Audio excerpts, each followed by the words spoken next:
Welcome to CSIT 308, turning ideas into successful companies. In today's session, we're going to look at getting your plan started. We'll look at how to lay out your basic business concept, gather data on the feasibility and specifics of their concepts, focus and refine the concept based on the data they compile. We'll look at the outline and specifics of their business, then put their plan in compelling form. The focus of the session will be on mainly steps 2 and 3, which is gathering and interpreting the data you need. Then we'll also look at how you can then evaluate and refocus your concept in light of your newly acquired information. So straight on to how to gather information. Knowledge is power, like the adage goes. With accurate information at your fingertips, you make better business decisions, as well as a more persuasive presentation of your plan when meeting with a banker, potential investor, or divisional president. Now, savvy investors use a business plan not merely to learn about a new business concept, but as a means to judge whether an entrepreneur has the knowledge and exercises the due diligence necessary to run a business. Take time to do your homework.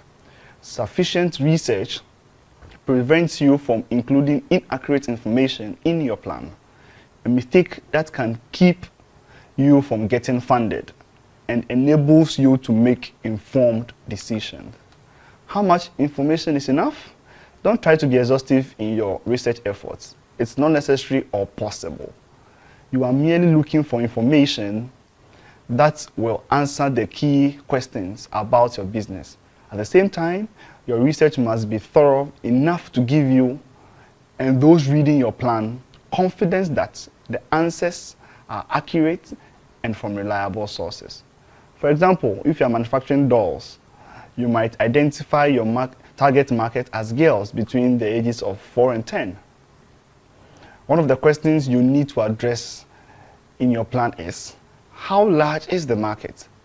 For this, you may have to consult only one source, the Census Bureau, to find a reliable answer. However, other questions that arise, such as what are the trends in doll buying habits, may require consulting 3 or 4 industry sources or undertaking your own market research to compile information you can trust.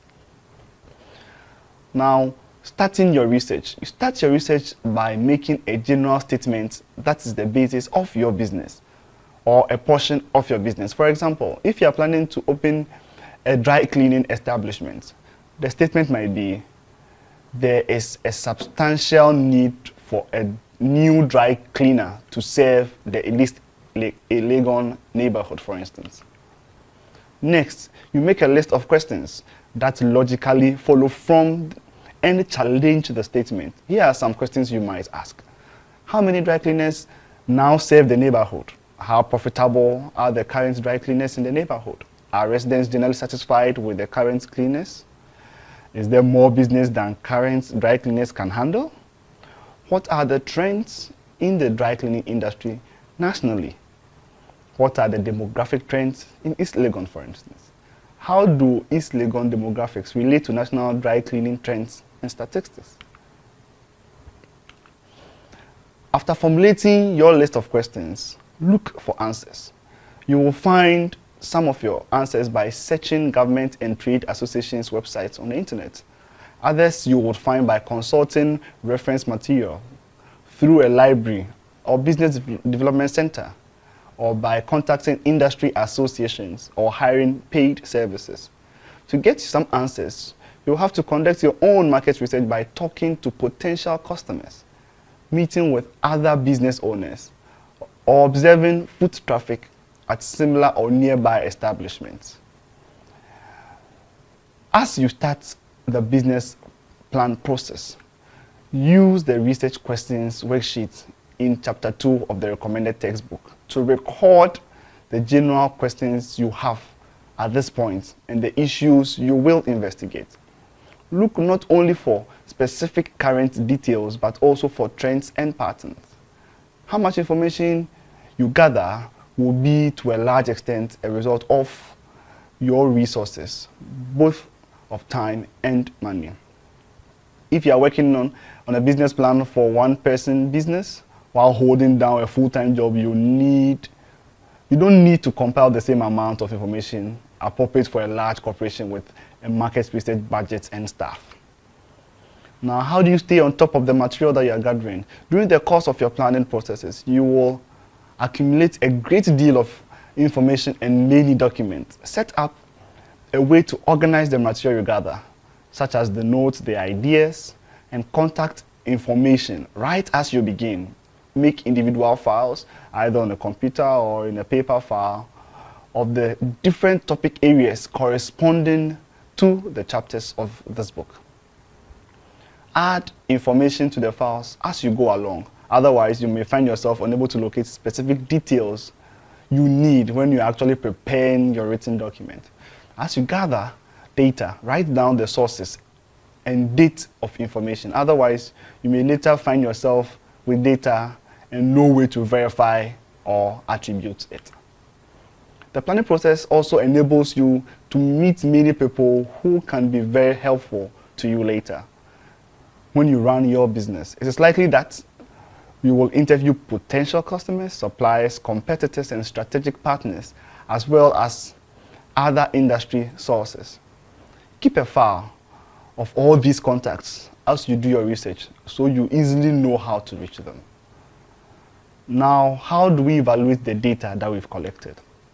Once you start compiling information, you might feel you have more facts than you know what to do with. Here are a few tips to keep in mind about the information you gather.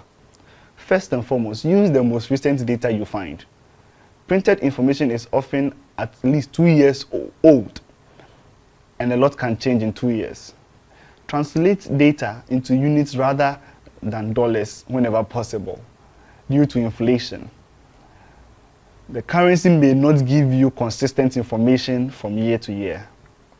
Give the most reliable source the most credence. Generally, the larger the group sampled for information, or the more respected the organization that conducted the research, the more trustworthy the numbers you will collect. Integrate data from one source to another in order to draw conclusions. However, make sure the information is from the same period of time and it's consistent. Small variations can lead to vastly inaccurate results. Use the most conservative figures. Naturally, you'll be tempted to paint the brilliant picture possible, but such information often leads to bad business decisions. How do you go about a quick feasibility analysis? Once you complete your initial research effort, but before you lay out the specific components of your plan, it's time to re-examine your business concept to see if it appears to be feasible. Of course, at this stage, you will not have all the information you need to know whether you can completely execute on your business plan or even know how much money you can reasonably expect to make. You will not, for instance, at this point have done a financial analysis, so you will not know what your costs and profits are likely to be. That's why you are going to develop a business plan. A feasibility analysis is a chance to begin to flesh out your initial business idea. See which components are already in place to make it possible.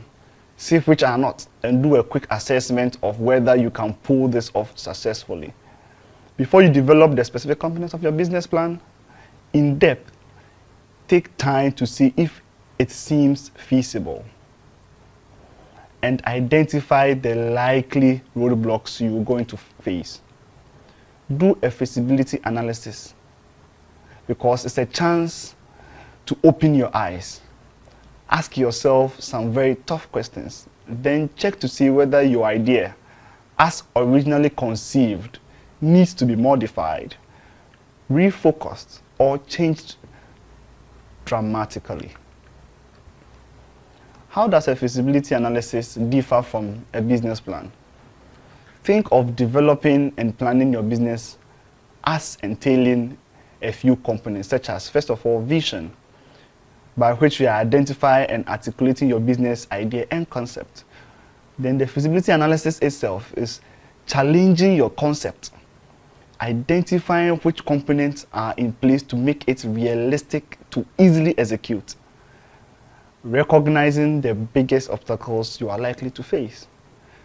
Now, the business plan is clarifying your business strategy in detail, describing how you are going to execute on your vision, developing the major components of your business, projecting detailed financial forecasts. Then marketing or operations or technology plans is describing in detail and developing budgets for the internal aspects of how you will run your business day to day. Now, with every feasibility analysis, start by evaluating yourself. Are you really suited to run a business? Do you yourself have the knowledge and skills to pull off this? Can you assemble a winning team? A feasibility analysis is only a beginning to your business plan and to your questioning and exploring. You should continually be challenging your assumptions. It's the entrepreneurs most willing to ask themselves the tough questions who are most likely to succeed.